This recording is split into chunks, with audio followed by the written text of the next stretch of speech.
за нашия нов приятел любим. Заклеваме се ние вечно да мълчим. За животните никой не ще узнае.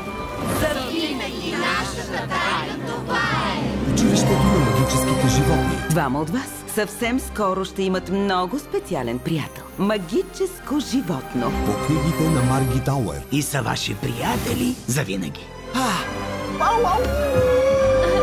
Здрасти, Ришке. Аз съм Рабът. Ти си, Ришко. Този май.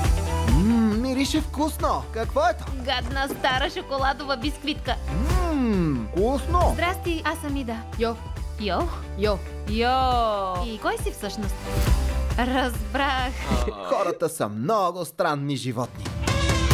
Аз пък мога да танцувам. Бре! Яко. Часовникът. Часовникът изчезва точно в деня, в който се появи новата Пипи Покахонтас. Ще докажем, че си невинна. Ще открием истинския крадец. Става опасно. Рабът! Не, спри, Ида! Нямаш 7 живота като лисиците.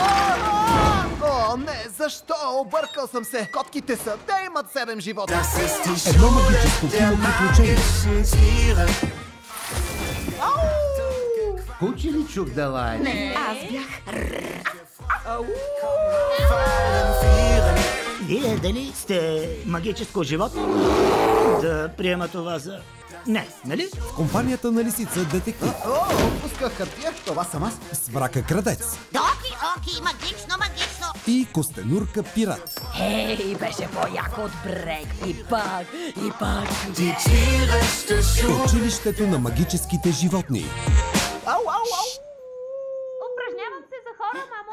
31 май. Кинапред Профилмс.